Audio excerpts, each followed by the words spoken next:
Not content with your content? You've come to the right place. The Discontent Show with Joe Kuzma. Every brand starts with a story. Here's how you can grow your business by sharing it. Now, with today's topic, the host of The Discontent Show, Joe Kuzma.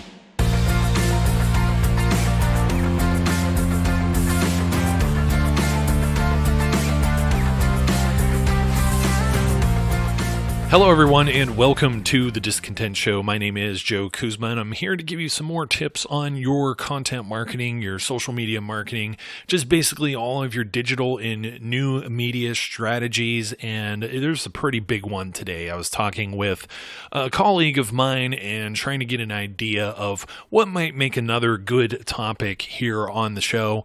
And today's topic actually was pretty good. It came out of a joke of sex sells. Oh, that's such an old school type of thing, controversy can come along with it. Some people, they get a little sensitive to some things, and I was starting to think about it more and more. And I'm like, you know what? That kind of relates to something that comes from my prior experience in promoting events, particularly and don't laugh here, but I used to help promote professional wrestling events, if you want to talk about sex sells more than anything else, right? But there's actually something within the wrestling industry. It's an insider term referred to as a cheap pop. And I like to call it maybe a shortcut or a very cheap way to get an audience reaction. I assume that most of everyone listening here has at least been to a music concert, where whatever musician, maybe it's a singer or a rock star or something like that, they get on stage, and whatever city they're in, they're like, hey, New York City, how we doing? New York City, greatest city in the world. LA, greatest city in the world. And everybody applauses.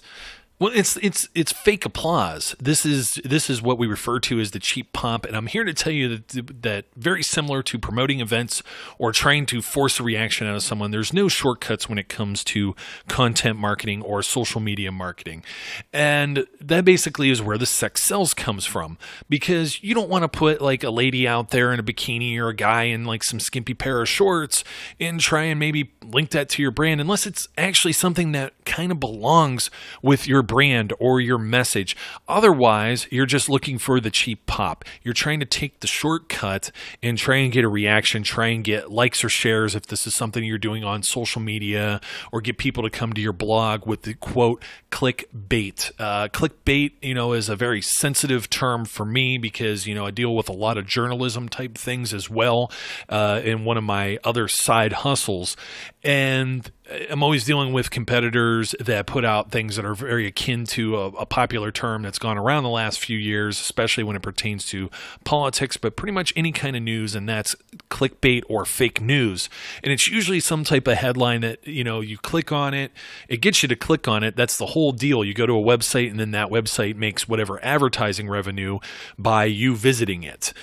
You get there and you realize that's pretty much all you're looking at is advertisements. There's not a whole lot of meat or substance to it. Or it's one of those terrible website pages you go to, like you have to click next to go through 30 slides of whatever the top things are ranked in whatever entertainment category, movies or whatever, music, and we've all been there, and it's irritating. And if you're feeling that way, you don't want people to feel that way about your brand. So this is why you can't take those type of shortcuts.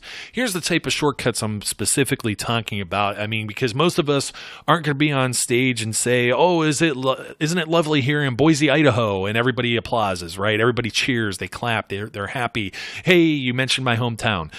This is kind of the same thing. I already mentioned kind of this sex type thing. If you don't need to put models out there that are barely dressed or whatever, good looking people, there's photos, you happen to operate something that's like a restaurant type business and people are partying and maybe they have, champagne glasses or something of that nature. That's not the kind of thing I'm talking about. That's more relatable than something that you're selling dog food, but you have, to basically, you see this a lot with the auto industry and car shows and stuff where, the ladies have the very tight outfits or something like that. If you're selling dog food, it's probably not a good idea to do that. Transitioning from that sex sells into another cheap pop field that a lot of people use a lot is pets. I just mentioned dog food. If you're selling dog food and cat food, there's nothing wrong with showing a dog or a cat. But what ends up happening is, more than likely, people go overboard. They're selling windows and doors, and they have everything from their pets to their grandkids being shown in commercials and ads and in print advertisements. And I'm not really sure, other than, showboating your own, family or your pets or something. I get people are sentimental to pets. You can never have enough cats or kittens on the internet, but you don't want to take these type of shortcuts just to try and get a little bit of attention, because you know why? You're actually speaking to the wrong audience. You're going to get the people who love that cat picture. I'm going to follow these people. They share cute kitten photos. And then you end up never sharing one again, unless this is all you do. But they're more interested in the cat photos than whatever widget or service or product that you're selling. So you have to be careful with this. So you got the sex sells part, you got the pets, you got the grandkids. Not everyone thinks that, this baby is cute. You ever see the Seinfeld episode where Kramer sees the ugly baby? That's what some people are actually going to think. Even as much as we all think our own children are beautiful, there are people who don't think that our children are beautiful for one reason or another. And you're really kind of pigeonholing yourself into certain areas too, where you got to be sensitive in this political climate as to what you're actually showing and who you're showing and why you're showing and how often you're showing. And, for God forbid anything, don't ever show pictures of kids if you don't have a release or reason to that, isn't maybe somebody within your own friends or family circle. And even then, you may still want to release, because you just never know when things may go sour. And then you got a bullseye on your back. So these are some things you got to be careful with. These are some of the pitfalls of also trying to take some of these shortcuts, is that can bring you negative attention. And I know that some people think any publicity is good publicity, but that's not always the case, because a lot of people, they rely on reviews when they go online. And if you start getting all this negative stuff, if you get people, sometimes they just look at the stars, they look at the ratings, wherever that may be, maybe on Google, maybe on Yelp, things of that nature. Facebook also obviously has reviews, but some of this stuff, they're going to find you through these social media type, these communities, these avenues. This is how they're going to find your business or your brand or your product or whatever it is that you're promoting. And this can negatively impact you. So you're not going to be able to pander and get all of the positive reviews and everything in the world. In fact, only 1 out of 7 reviews is usually something that's positive. But if you have somebody that's patient enough to wait and wade through all of the mess, all of the noise, and actually see, well, maybe this person has an axe to grind and it's just, they maybe shouldn't, or they've been there one time and I can't just go by one time that somebody been there. But if a lot of other stories start to line up in much the same way, you don't want some of that. You don't want the negative attention to come to you, because then you have to address it, and that's going to cause you more stress, more time. So just avoid some of the things that are some of those pitfalls. I said sex sells. I said, trying to put kids out there, pets. You know what another kind of pet peeve is? You got the old, telephone book type style. If your business has been around forever, you may be like AAA painting or ABC towing or something like that, just so you were first in the phone book under whatever category. And that doesn't really say a whole lot about your business. Now, ABC towing, if you're the only guy that's towing stuff in town, pulling up these cars or whatever, then, you pretty much got the market cornered. You're probably not even worried about social media marketing, because most people are just, you've got different leads and different avenues, obviously.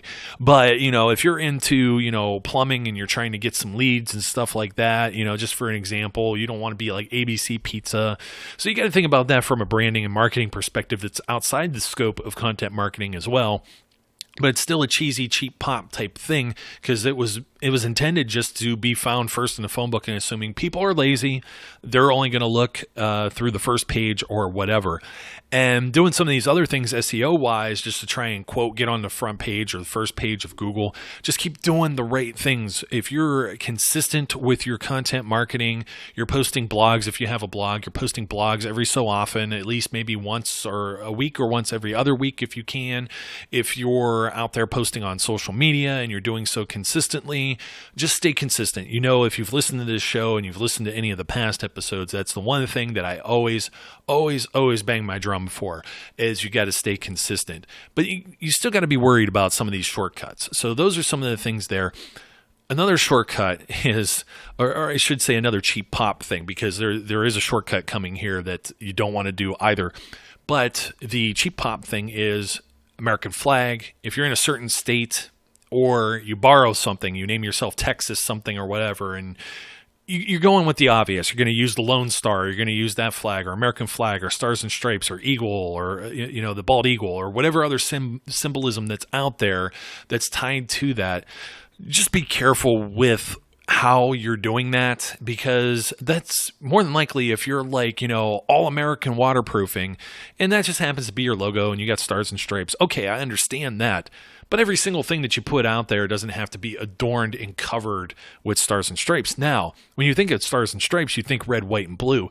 You also want to be careful with your colors too, because there's no room for neon green or sometimes some teals or yellows or something that's really brash to the eyes in addition to red, white, and blue. So sometimes if you're with the obvious, stay with the obvious. If you have something that's kind of like your shtick, your gimmick, something that you're consistent with, then stay with that. But just be aware that's kind of unoriginal and you're going for a cheap pop in many cases. You're going for that shortcut. Now, here's a big one.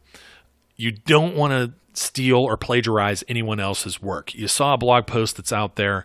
Do not copy paste this blog post verbatim and then go through with putting it on your own site. You will probably get found at some point, and that's going to get you in trouble. And it depends on who you end up taking it from as to whether or not there's legal and or financial repercussions to that. So be careful. The same thing goes with sharing pictures or images. I talk about cats and dogs and things of that nature. If you go and do something like that, you better make sure you have the rights to use those photos, because you need something that maybe illustrates. Let's take myself, for example. I need to find somebody speaking into a microphone when I'm discussing podcasts or, doing Facebook posting. I want somebody that's on a laptop or going on, something with the computer screen, something of that nature where someone's working at their desk.